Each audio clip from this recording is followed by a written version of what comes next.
트렌딩한 스톡입니다. 오늘 장에서 뜨거웠던 종목들 살펴보시죠.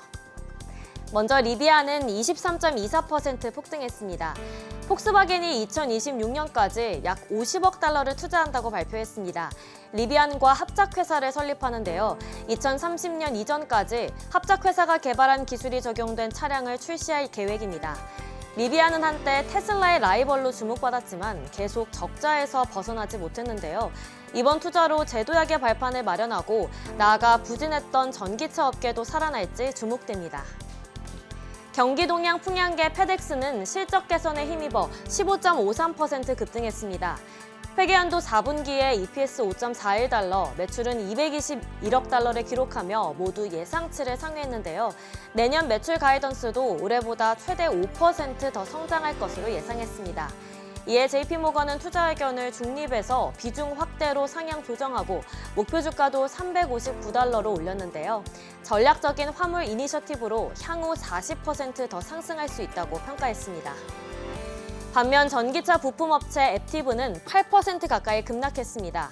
파이퍼 샌들러가 중립에서 비중 축소로 투자 의견을 하향 조정하고 목표 주가도 63달러로 내렸습니다. 투자 의견 조정은 이번 폭스바겐과 리비안의 합작회사 설립에 따른 건데요. 해당 파트너십이 업계가 좀 더 통합적인 솔루션으로 전환될 가능성을 시사할 수 있고 이에 따라 앱티브 제품에 대한 수요가 감소할 수 있다고 분석했습니다. 이어서 중학개미 브리핑입니다. 먼저 5위는 에너지 설비 업체 동방전자입니다.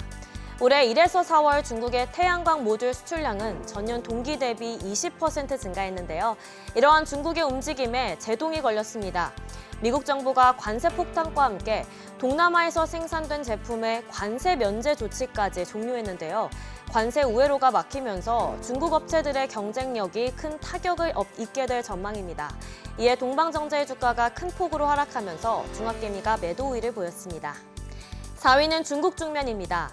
지난주 중국 증시는 5거래일 연속 하락 마감했죠. 중국 중면의 주가도 계속 떨어졌는데요.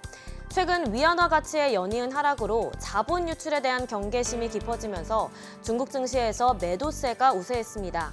또한 엇갈린 경제 지표로 경기 회복에 대한 불확실성이 커졌는데도 강력한 부양책이 없다는 것도 하락세에 힘을 보탰는데요. 서방과의 무역 갈등 고조에 따른 우려도 커지고 있죠. 불안정한 전망에 중학개미는 매도 우위를 보였습니다. 3위는 CATL입니다. 유일하게 중학개미가 사들인 종목인데요. 좋은 소식이 있죠. 중국 베이징에서 배터리 공장 건설을 시작했는데요. 샤오미 등 여러 파트너사들이 참여하는데 CATL 지분율이 51%로 가장 높습니다.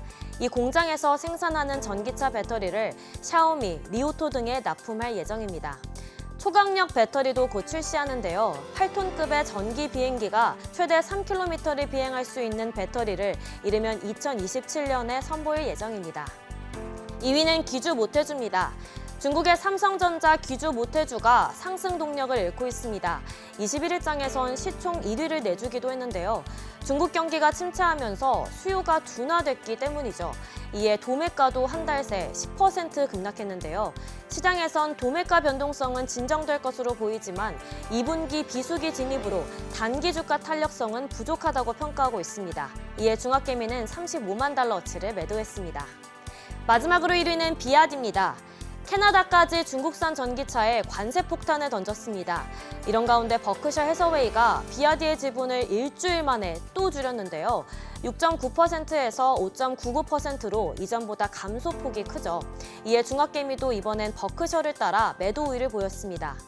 그러나 향후 전망이 나쁘지만은 않은데요. 관세 정책에서 유럽연합과 미국이 서로 다른 길을 가고 있다는 평가가 나왔습니다. EU의 관세 정책으로 비아디의 성장 계획이 궤도를 벗어날 정도는 아니며 오히려 추가 관세를 소비자와 나눠진다면 중국보다 유럽에서 이익률이 더 높을 수도 있다는 의견입니다.